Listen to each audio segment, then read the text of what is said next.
Welcome to the G-Spot. Five, four, three, two, one.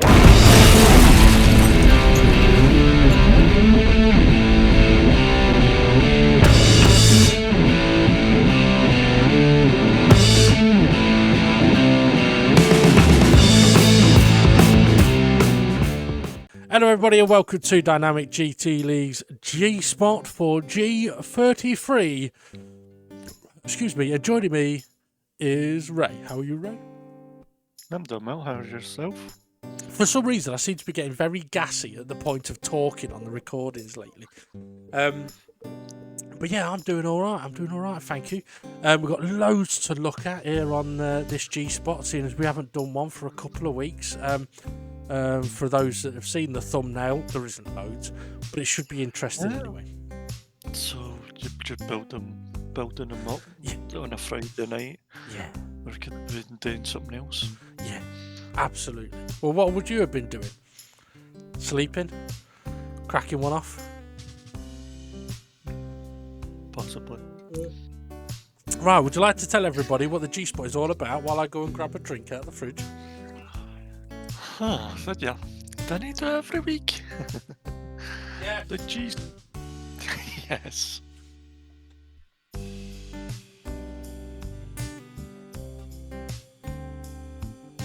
So the G-Spot is for educational purpose, the weird and wonderful things that happen within the league racing, the funny moments, and yeah. The reports. Yeah, absolutely. And a quick message from my mum to you, Ray. Oh. That's chilling my accent now. Ah, yeah. Ah. Right. Well, you know what? You need to tell her back. Yeah. There you go. See, now that sounded like you opened up a can and then spanked someone on the arse. No, fucking sprayed myself. So you want me to tell my mother that you sprayed yourself in beer, saying this is a message to your mum? Okay. Now, to be fair, me and Ray have just done commentary, and after races like that, the throat needs a drink. But yes, I had my drink before I started commentary. I was tempted, but I decided not to. But I had an idea of what was going to be coming along. Okay, so yeah, as you mentioned, the G-Spot, weird and wonderful things. Now, there's two things that we're going to have a look at here initially, and then I think there's been some reports, so we'll update those a little later. So I just want to sort of talk about for a moment why we're going to be looking at this first one. Over the last couple of weeks, there's been slightly heated conversations between a couple of the drivers over a potential situation that happened on the track. So I thought it would be best to have a look at it for educational purposes of everybody, but also maybe we would be able to look at it and go, okay, well, maybe someone shouldn't have done this or shouldn't have done that, or everything was fine, or whatever it may be. So that's what we're going to do, and then we're going to have a look at some corner analysis from Monza, which could be quite interesting. So is there anything you want to get in, Ray, before we start? I don't know, is there? What's this? Hi, I've been missing you. Oh. That's my message to your mum. Oh dear. Oh dear. It's all right. You'll get one back. Say, fuck are you? No. But no. I'm guessing Steve showed you the message. Her response to your wishing happy birthday. Yeah, it was very Understandable. Nice and kind of her. I wasn't expecting it. It took me by surprise, to be honest with you. So did her when we showed her it the next day as well. What? No, I'm joking. But yeah, because it was only just a happy Wish happy her birthday, and then she came back with that message. You know, that way it just I hit. Don't get perverted or anything. Just It hit. hit a spot. I thought, yeah, and I was like, wow. Well, it's one of nice the, it's one of those things she appreciates that people think about her. I mean, it's one of the, having gone through some difficult times, yeah, she appreciates people thinking about her, and she does enjoy watching the race videos. So yeah, right, okay, let's. I showed the wife that, and the wife was like, that was nice. Yeah, she's after you. Kirsty's got competition. Right, okay. Let's move it on. So let's have a look then at this first one. In 3, 2, 1, let's go. G1, race 4. Hey, mind the gap. Okay, so we're having a look here then at Art Pal, side by side, Dave the Arp. Art Pal got a bit of a penalty. Hey, he's there as well, got a bit of a penalty coming through Curva Grande at Monza. Not a lot really to see here. A little bit of nudging, yeah. A little bit more nudging, yeah. Not a lot. And they get through the corner. Okay, so let's have a look from another angle then. Now, we're on board with Hay here, and part of the discussion was there wasn't any space there, Hay. And it's kind of... it's... There's a few different factors to this that we will talk about now. We're gonna pause it in a moment. So, as Hay's closing up, that gap is kind of there, kind of closing. So at this point, the gap not really there. But as it comes on a bit more, there is a gap there. Yeah. Now we'll get on to whether he should have gone there or not. Now the gap is closing, but at this point, he's already in it. And obviously we then get a bit of bumping doors. And that's pretty much it. So, obviously, a big part of the heated conversation was there wasn't any fucking space there. Yes, there fucking was. And I'm interested to get your thoughts on that, Ray. Yeah, like, there wasn't space at the start, man. The space opened up. He stuck his nose in there. And he's entitled to. Like, they made it 6 ways down the fucking start Finish, yeah. Yeah, so come on, the space was there. I think if that was me, I would have put my nose in there to make people crap themselves.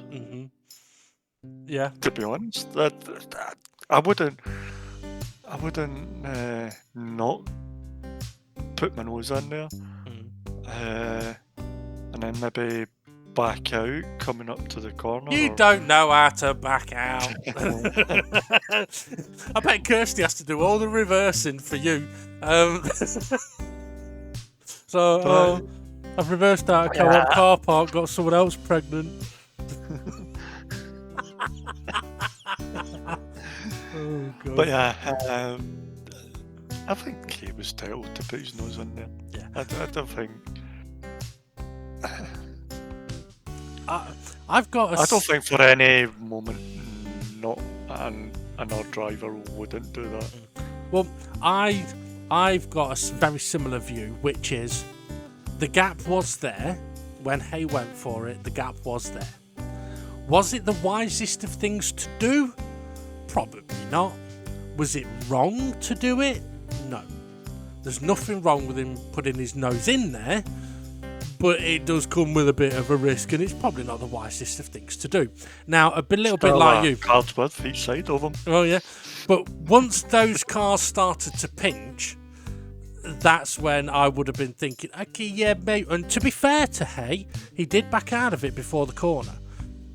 So he pretty much was doing what you're saying. But I can kind of see it from Art Pal and Dave's side as well. You're going around Curva Grande at 140, 150 mile an hour. You're leaving space for the car next to you. And to be fair, that's exactly what they were doing. They were giving each other room. and someone decides to go into that room and perhaps feeling a bit of contact as well, thinking that the space wasn't there, because I mean, it's very quickly it goes from the space isn't there, the space is there, to then the space being removed again. So it all does happen very quickly, but I think in hindsight, that's one of those where I think for Art Pal and Dave, they could perhaps look at it and go, okay, at the point he got his nose in there was space. Agreed, it's probably not the wisest things to do, but also agreed, it's not technically done anything wrong. And I mean, would I do the same thing? No, you're a good boy. Oh well, no, I would. Take risks. Well, I do. Sometimes I do like to put my car in between two other cars when they don't think there's a space there, but there is. But like you said, just to make them shit themselves. It's like, okay, what are you gonna do? Are you gonna panic, or are you gonna slow down for the corner? Or like, I mean, I wouldn't. See, that's the situation where, for me personally, if I put my car in between those two, it wouldn't be with the goal of attempting to be first into the next corner, because I don't think there's any way you could do it. It would be just for panic stations. Yeah. So my own personal opinion is, hey, didn't really do anything wrong. It's not the wisest of things to do, but then that's like sticking a finger up your bum when you're cracking one off. I don't know why I said that, but there you go. Well, the man's G-Spot's there, so yeah. Now I would edit that bit out, but by Monday I won't remember. Should we move on? Yeah. Okay. Well, actually, no. One last thing. What would you say to anyone that was having a heated conversation about that? Bear in mind, I don't think any of them went back and looked at it, so this may be the first time they're seeing it. What would you say to them? Go back and look at it. Well, there you go. Yeah, fair enough. That's fair. Yeah. Like, yeah, go back and look at it, and remember, it's a card width on each side, and there is definitely a card width on each side, and then the thing goes away, and then there's just that wee where people they're hitting each other, but not intentionally, they just try to sort themselves out. Yeah. Yeah. Trying to give space and you end up bouncing off them. It's easily. You don't want it free wide, then make sure you don't leave the gap for free wide. True. So if you do want 3 wide, make sure you get an extra wide bed. Okay, on to the next one, which, as I mentioned earlier, is a corner analysis of Turn 1 at Monza. What we're going to do here is we're going to have a look at normal speed of every driver going through Turn 1, and then we'll have a look at some bits in more detail. Excuse me. As I mentioned, really, I don't know why. It might have nothing to do with the fish and chips and the 2 cans of beer I've just had. I've just had a beef fajita pizza. Well, quite nice, from Morrison's. Where I live, there is a Chinese chip shop. There's been there for nearly 30 years. The fish and chips from there is phenomenal. Although I'd not been there for a while, and I went to go and get fish and chips, they've shut down. They've retired, shut up shop, and they're done. Another chippies in the local area, their fish is just nowhere near as good. So yeah, I'm a bit disappointed. But anyway, how was your pizza? Awesome. Good. So something else that was... No, to blow your mouth off, it's just got a nice heat to it. It's got Taste. tingling. And some of them have it's like minced beef, but it's spicy minced beef. And sometimes this is chunks of steak on top. You know, was it a fresh one or frozen? Fresh. Right, okay. Fresh pizza, air fryer, 180 degrees, 5 minutes. I can't fit a full pizza in my air fryer. Cut it into slices first. Honestly, I did it the other day. I got a square one. I cut it into. Take me 40 minutes. No, it's not. It's not. Honestly. Well, I suppose you've got It kids. takes 15 minutes. Well, okay. For someone single, it's a lot easier. All right. So when next time, Ray, get the pizza when you know you haven't got the kids, right? And then slice it up first. Air fryer, 5 minutes at 180. Best pizza you'll have ever had. Honestly, if you do it for 6 minutes, it's a bit too long. Right, okay, let's move on to this next G. In 3, 2, 1, let's go. G2, race 4, corner analysis, Monza. Okay, so we're going to go with SRI to begin with, coming down to turn 1. So we're looking at sort of speed, lifting off, braking, sort of turning points, misses the apex a bit, but gets a decent apex second one, a little twitchy on the exit, and we'll look at exit speed as well. Now, SGP on this particular lap was right behind SRI with Demon R also attacking. Go for the apex. Okay, so it wasn't a missed apex, he didn't go for the apex. But we will look at these in a bit more detail in a little while as well. So Demon R right behind these guys as well.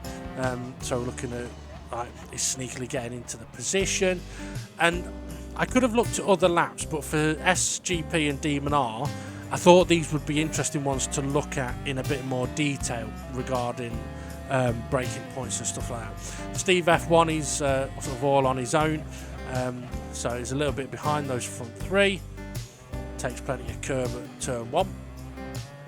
Fairly nicely through there, using all of the road. Interestingly, he did it in first gear as well. I don't know if everybody did. That'll be something we can perhaps keep an eye on. Jason, so yeah, to get the apex. Yeah, it does down to first.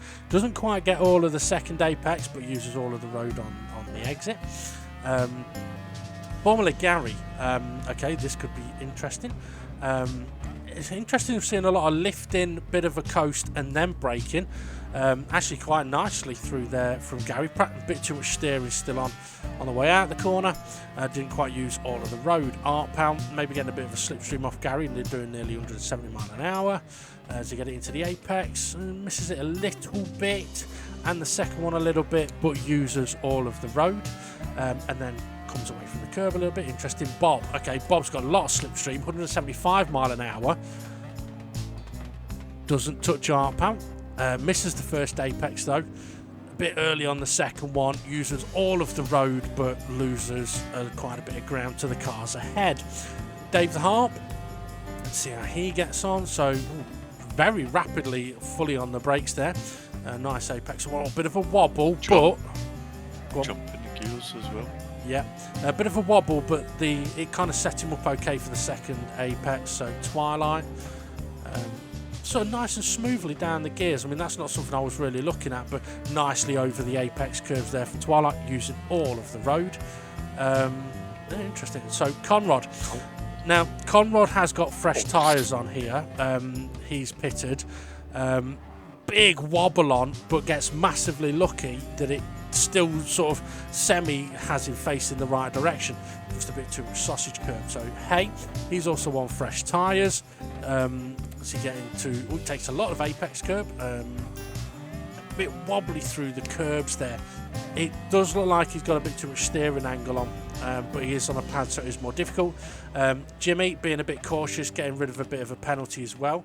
But nicely through the first apex, not bad through the second, perhaps a bit too much steering angle still on initially on the exit of the corner. Rich Blues, let's see how Rich Blues gets on here. Nicely onto the apex. Boy, that's a lovely apex, but didn't then use all of the road on the exit of the corner, so could have come off the steering a bit more. Okay, now we're going to have a look at Demon R. Worn tyres a little later on in the race, and I'm doing this just so that I can show, because obviously I went on to win the race, but I want to be able to show my braking in when I'm not sort of attacking someone, to give a direct comparison. Now, I will admit, I forgot to put an extra clip of SGP in there, so I do apologise. but considering he's just won this week's race, I'm sure he won't mind.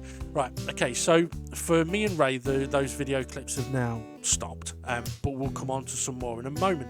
I'm just wondering, Ray, if there was anything that anything that stood out for you as you was watching that. It's more the gear people were using and going through the gears as well. Mm-hmm. Some were using first, some were second. Rich Blues went from second on the exit, dropped it down to first to smash it back up to second.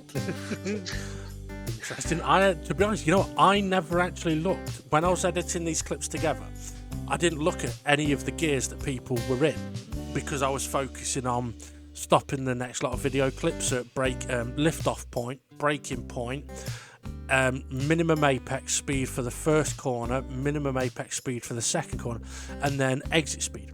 So I was focused on that. I didn't really focus on what gear people were using, but also what would be another important factor is how quickly people may be going down the gears. So what may be worth people to do is to go back and have another look at it and just see it, because one thing I did notice was quite a few people were lifting off the throttle, waiting, then braking. There was the odd one that was, as they had lifted off, was instantly braking. And when it came to the application of the brakes, varied dramatically. Some were gently on the brakes, then went full on the brakes, then eased off them. Some went, Dave the Harps went from 0 brakes to 100% brakes instantly. Now, I don't know if that may be an issue for Dave's brakes, because I'm pretty sure I can't get my pedals to go from 0 to 100 instantly. But for Dave the Harp it does, so I don't know if there's something going on there. If there is, it could explain a little bit about the tyre wear. So some people did go full brakes pretty quickly and then fed them off, and there was the odd one that went on the brakes, went back on the throttle and went back on the brakes. So it'll be interesting to see how they are in a bit more detail, but yeah, feel free to go back and have another look at all the different variations. Was there anything else that stood out there for you? No. Okay. Right, okay, so what I'm going to do now is we're going to have a look at these in a lot more detail, as I mentioned. So we'll look at the point that the driver lifts off. So what we're looking at is like distance from the corner, so near a brake marker board. Then we'll have a look at the point they actually start braking. We'll then, as the video plays on, be able to see how much someone is braking and whether they're feeding off the brakes. We'll then look at the minimum speed they get to around turn 1, minimum speed around turn 2, and the exit speed. However, bear in mind, some of the cars, like Connor and Gary, have got fresh tyres on, but also those that have got boost, even if they have a little bit of a messy turn 1 and 2, can get to a decent high speed on the exit of the corner. So just bear in mind that with that extra bit of boost, the corner exit speed may be a little bit sort of vague. Okay, are we ready? Yep. Okay, so let's get ready. Yeah. 6 minutes 2 seconds.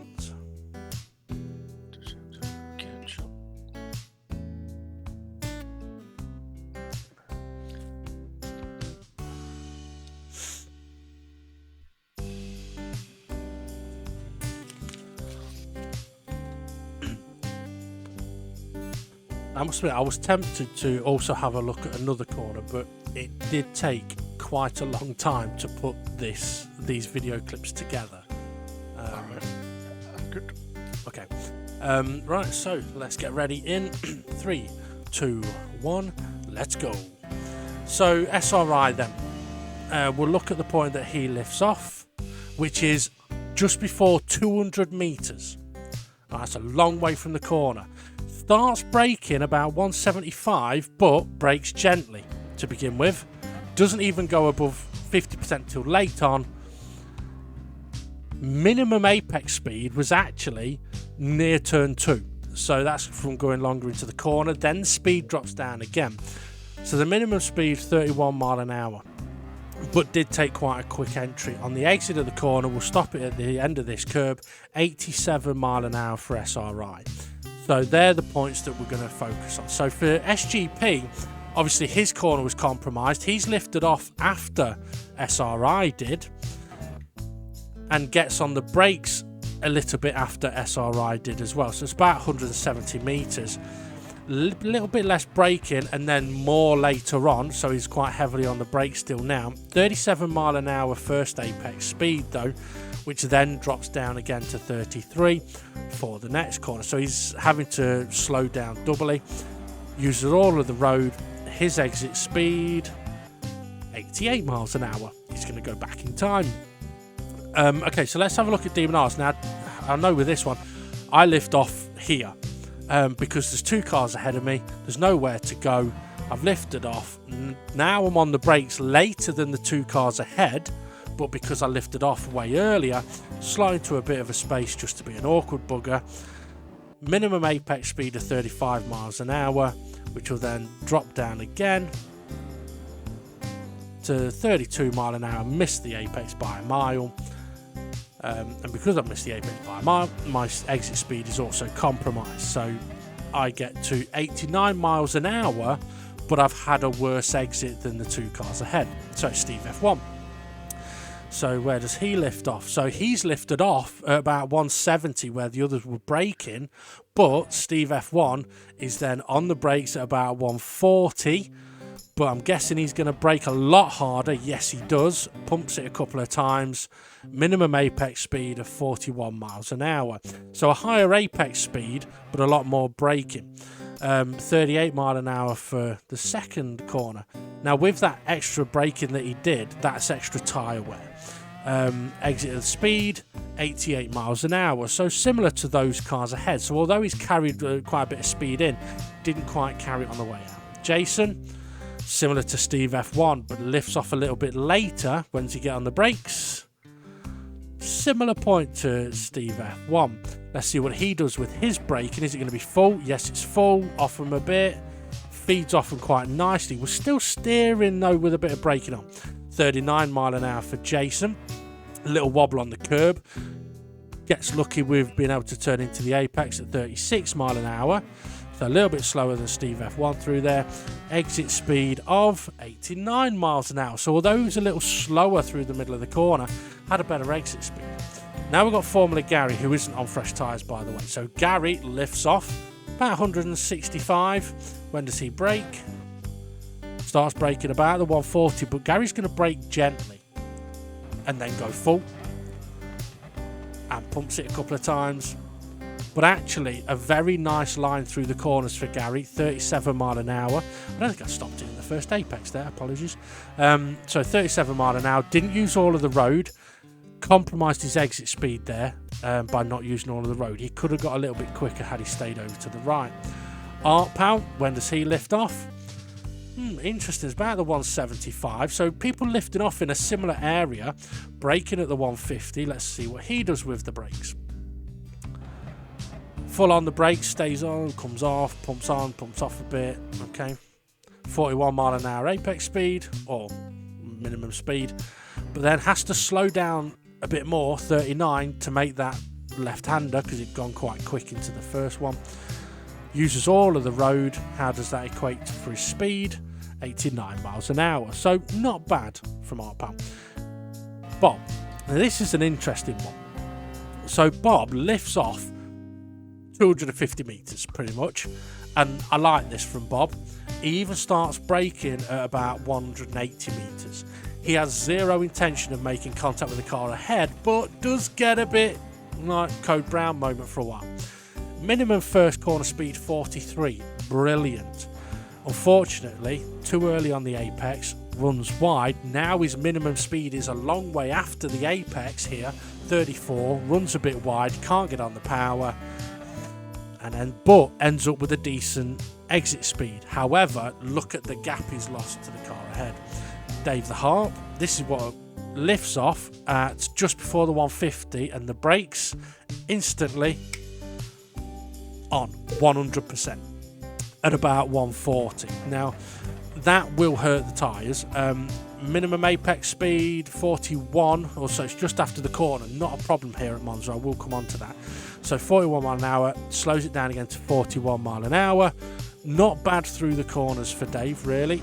On the exit, uses all the road. What's his corner exit speed? 97 miles an hour. Now that's good, but you kill your tyres. Twilight. Lifts off about 160. On the brakes, about 140-ish.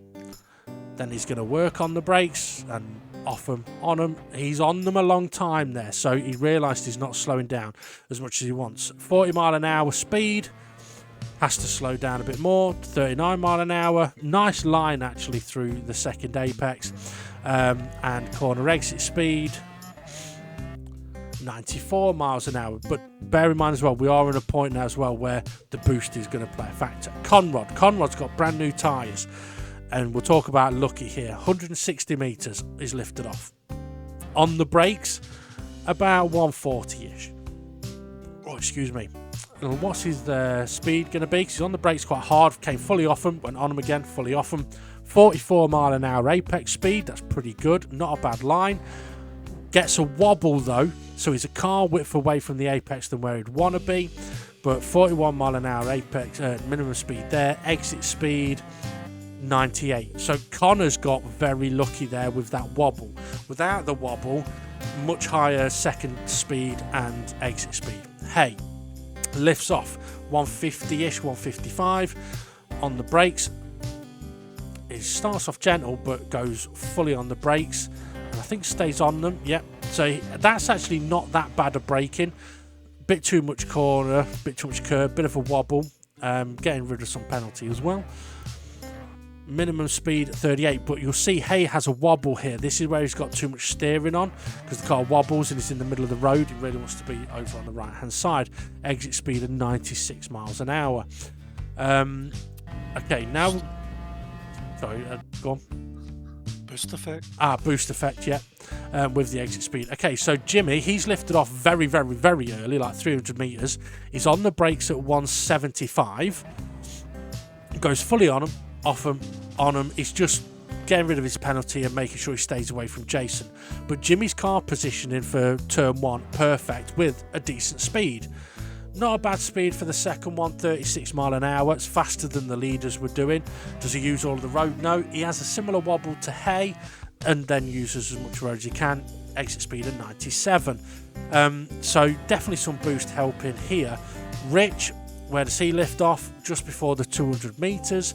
On the brakes, 175-ish, maybe 180. What's he going to do with the brakes? Doesn't quite get full brakes at any point. He's sort of pumping them a little bit. I have no issue with that. Nice minimum speed from Rich, 44 mile an hour, halfway between the corners. 41 mile an hour second apex speed. And look at his car position. Perfect, apart from the exit. He just needed to use all the road to the right. 95 mile an hour. If Richard used all the road to the right, he gets grade A+ for the line through the corner. Okay, this was me then.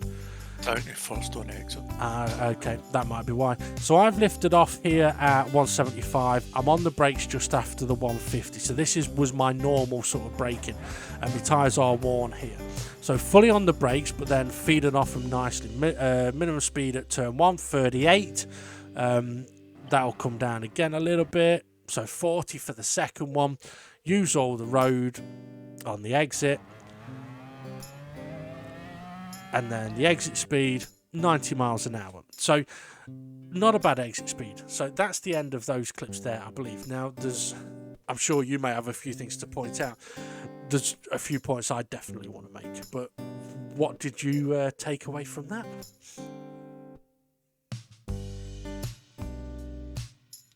The boost helps you. Yes, it does. Yes. Well, okay. I'm going to give away a bit of a secret now, which is at Monza, when you apply the brakes for turn 1, if you apply the brakes and keep them at 100% all the way towards the corner, then try and lift off and make the corner, you probably won't have slowed down enough.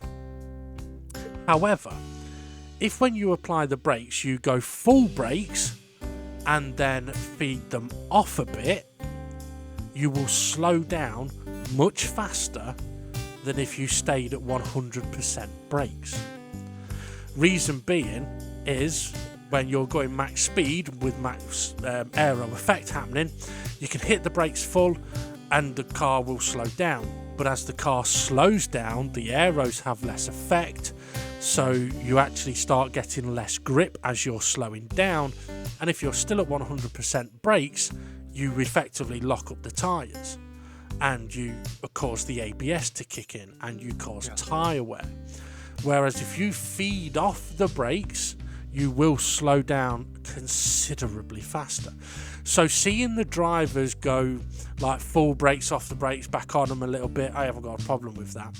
What I'd be more concerned with is anyone that goes fully on the brakes, stays fully on the brakes all the way to the corner, because that is 100% just causing damage to your tyres. Because you could come off those brakes and the car will slow down much nicer for you without killing the tyres. The other thing I want to mention as well is, hopefully you'll have noticed it there, and the reason I mentioned about Dave's brakes going to 100% instantly is, when I was editing through those clips, I was able to go frame by frame and pick out the exact point that people had lifted off the throttle. Now, for some people, when they lifted off the throttle, they did it a little gently, so it might have been a lift off of 50% by the point I've been able to capture it, or 95%, a lot more. With the brakes, everybody, when it come to that, right, when have they started braking, everybody was a slither of brakes has been applied. Whereas Dave the Harp, one frame, it's no brakes, and the next frame is 100% brakes. And that's why I'm wondering if there might be something wrong there, because I physically don't think that's possible. Because when I mention one frame of a second, or one frame, in terms of time, that is 0.01 of a second. What's it got? Fucking lightning feet? Maybe. But yeah, I mean, it may not be a factor. It may just be a glitch in the matrix that on this particular one, the frame where the frames were, it just couldn't capture it. But it definitely was something that stood out for me. Okay, the other secret is, I mentioned partway through that footage that people's minimum speed through turn one quite often wasn't at the apex of turn one. It was between the two corners. And the reason for that is, and I know Rich did it lovely, and I know you did it quite well as well, I didn't quite show it to its full potential because my tyres were worn on that lap. But Excuses. yeah, but if you remember, a few championships ago, Rich Blues was on a reverse grid pole or reverse championship pole at Monza, and he was a bit concerned about being on pole. So I taught him a way of going through turn 1 and 2, which is that turn 1 is still part of the slowing down zone for turn 2. It's not part of the braking zone because you don't want to be on the brakes while you're turning. But so you give him credit, and then you're taking the credit away from him because too fucking right. I fucking taught him how to do it. Now, if he crashes, that's all on him. But no, it's one of those things that, I mean, I sent it to the page. Yeah, but no, I mention it. I mean, it is proper one of the secrets though. But if you think about it, right, in an ideal world, the minimum apex speed or the minimum speed for turn 1 should actually be the minimum speed for turn 2. because you would want the car to be continuing slowing down through turn 1, slowing down, and then getting ready to go through turn 2. And when it's going through turn 2 is where it gets to its minimum speed. So that would actually be the ideal perfect situation of, whereas every single one of those clips we showed there was 2 minimum speeds, the ideal would be to have 1 minimum speed. The thing is, it's not easy to do, especially if you're struggling with the braking zone. Now, if you're looking after tyres, like we were, it can be easier to just get the braking done for that first one, lift off, and then speed up a little bit between the 2 corners. Whereas with like an F1 car or an LMP1 car, I would definitely be looking at not ignoring turn 1, but turn 1 would still be part of the slowing down zone for turn 2. Okay. Oh. I'll keep that in mind. Yeah. Oh, we're not racing Monza again. I don't know if there was anything else that I really should highlight from that, or if there was anything else that you saw. I mean, I don't know if people are finding this interesting or not. But I just with the gears and how they were going down the gears as well was adding to it. And yeah. like when Rich came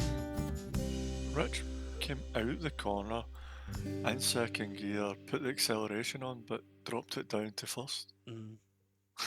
So I feel that's maybe why he didn't maximise his exit.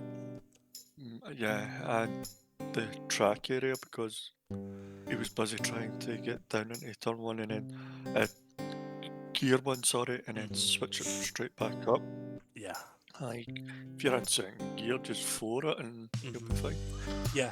I mean, once again, looking through those clips, even though we just talked, I didn't look at what gears people were in. But yeah, Alex, I'm pretty sure I was doing it in second gear, and it sounds a little bit slow on the exit, but you've got the grip and the traction in it. Actually, in these cars, they accelerate pretty quick.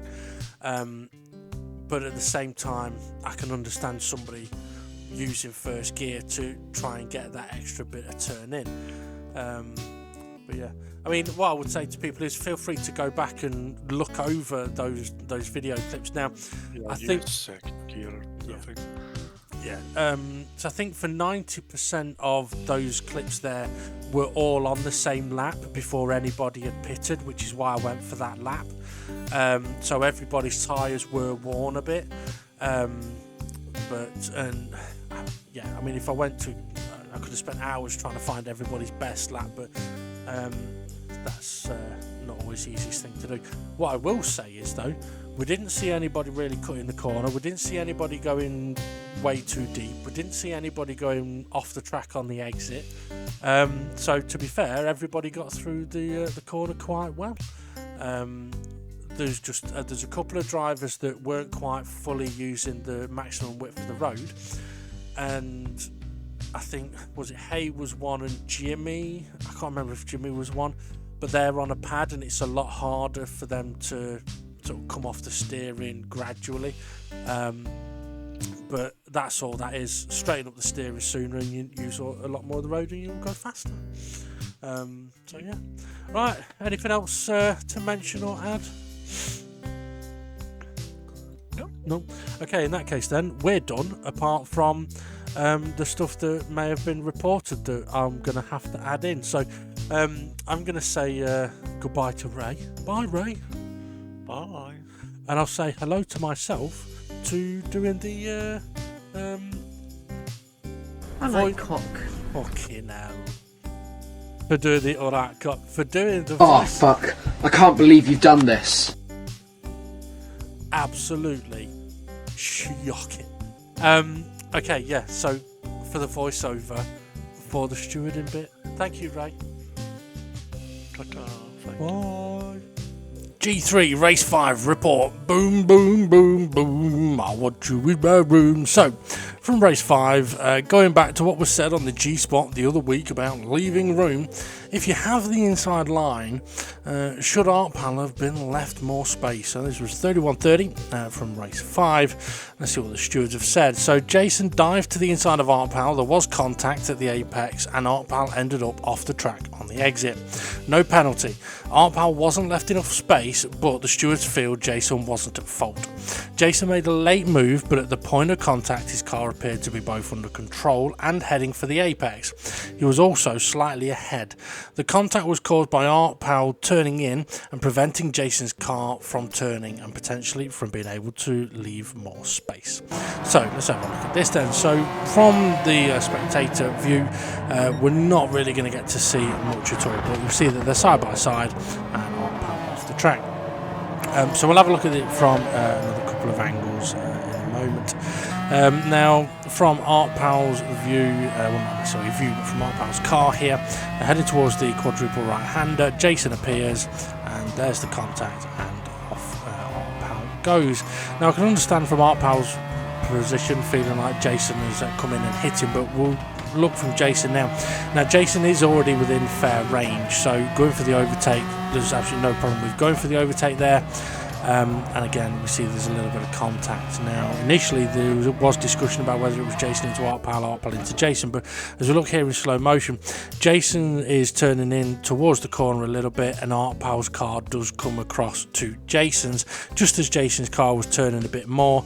Then there's the contact, which straightens up Jason's car a little bit and sends him a little wider. So the stewards do believe that the reason Jason hasn't been able to leave more space at this point is potentially from that little bit of contact earlier on. Contact that Jason, we felt, wasn't at fault for. So looking at it from Artpal's view here, with the slow motion again, and you'll see that Jason is up along the inside, and it is Artpal moving across the track towards the corner, and then the contact happening, which you may be able to see from this view just there. It stops Jason's car from rotating that little bit, and away they go. So now obviously if Jason had gone in there out of control from too far behind, it's a whole different scenario, but that's the scenario there. So G4 race 5 report. Whoa 101, yeah, you know it. So was Artpal left enough space? This is from race 5 again, 40.33. So the stewards say there was slight contact between Hay and Artpal, resulting in Artpal being squeezed onto the curb. No penalty. Hay left just enough space for Artpal, and as soon as the contact happened, turned away from Artpal to give more space, and therefore no further action is necessary. Now, I do want to add to this that when the stewards looked at this, every one of us did say there's not really a lot in this, but at the same time can understand why Artpal has brought it to attention. So we're going to have a look at it. So Artpal, David Harp side by side. Hay comes up the inside and just about gets the move done. Don't really see then from here, other than a little bit of contact, we don't really get to see a lot of what has really gone on. So we'll go and have a look. So Artpal side by side with Dave. Artpal perhaps looking at doing a little bit of an undercut. Hay slots in, no problem with that at the moment. So this is the bit that Artpal was sort of reported, that bit right there, where not a lot of space has been left for him, but we'll look at it from Hay's view. Now, some may think that this is a way late move from Hay. I think personally it's a situation he's ended up in. There's nothing wrong with the overtake or anything like that. There's a little bit of contact and then Hay moves away. But we're going to look at this in a little more slow motion. So this is after the corner. Now Hay is currently going straight, and the track is going to come towards him, and Hay keeps going straight as Artpal slowly gets his nose a little bit alongside. Hay hasn't changed his direction, he's just been going straight and then goes to go with the curvature of the road at this point.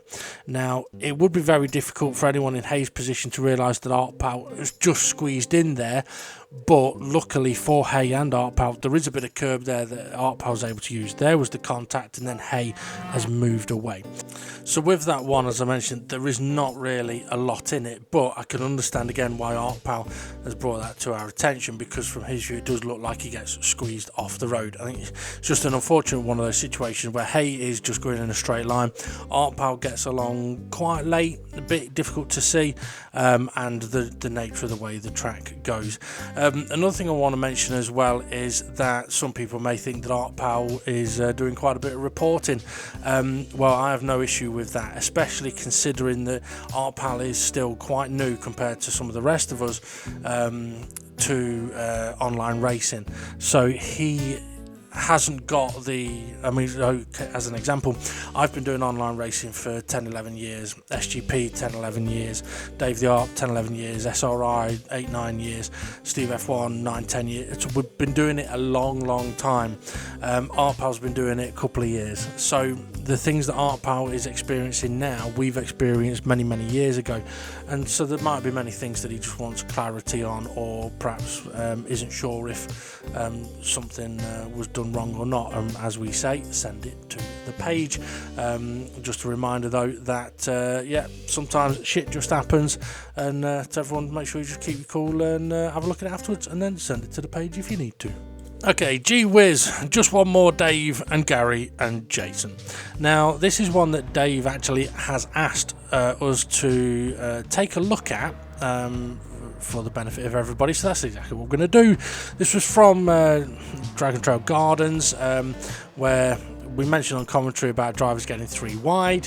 We don't really get to see a whole lot here, other than there is a little bit of contact, so we're going to do the usual thing. We'll go and look at the different angles.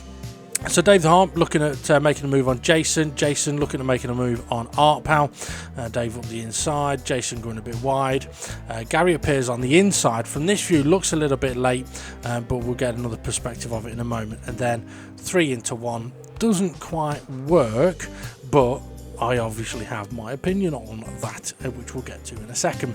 So looking from Gary's view, we get onto this quite late, but he does get into the position fairly, and then we'll see we end up 3 wide, and the gap just gets closed and closed and closed. But I actually want to make the point that I don't believe Gary has done anything wrong here. It's just an unfortunate situation. So view from Jason making the corner, don't really see a lot. Now this will be the view that we see a lot more. So we see Jason and Dave making their move. Gary doesn't attack, he just takes a nicer, tighter line, which puts him up alongside.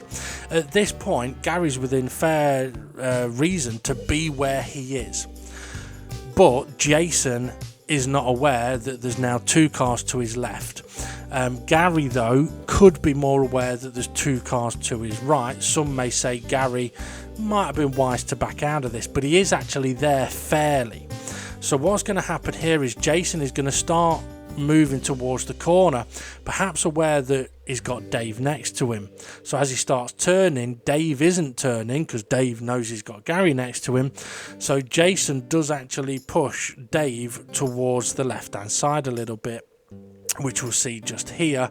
So Dave's now sort of being moved and turning, and that puts Dave into Gary, which then puts Gary off, and Dave ends up spinning. Now, some people might say, well, Gary shouldn't have been there, and well, some might say that. However, within the DGT rules, Gary was there fairly. He had every right to have his car where he did have his car, and he doesn't have to back out of that. But he could have been, well, okay, let's put it this way. Had Gary got angry and annoyed about that, then that's where I would say, well, yeah, but Gary, you should have been aware that there was 2 cars next to you, and there was the possibility that they could turn in on each other and therefore you, so you can't really get that angry about it. Now, that's not me saying I would blame Gary. Now, I also don't blame Jason, because Jason in that situation probably has absolutely no idea that there is 2 cars next to him. He'll know that there's 1, but he probably doesn't know about Gary being there as well. So Jason's gone for the corner as if there's only 1 car next to him, but there's 2. Some may say, well, that's Jason's fault then, isn't it? Well, that's where I think I would have to say very, very unlucky on Jason's part, because I don't think there's anything he really could have done to have known that there was another car there. So as frustrating as it might be that Dave's ended up off the track and sort of been delayed, I don't think there's really anyone I could blame for it, because I wouldn't say that Jason should have backed out, I wouldn't say that Dave should have backed out, and I wouldn't say that Gary should have backed out either. They all had the right to be where they were, and they were just massively unlucky that the circumstances resulted in 3 trying to get into 1 and it not quite fitting.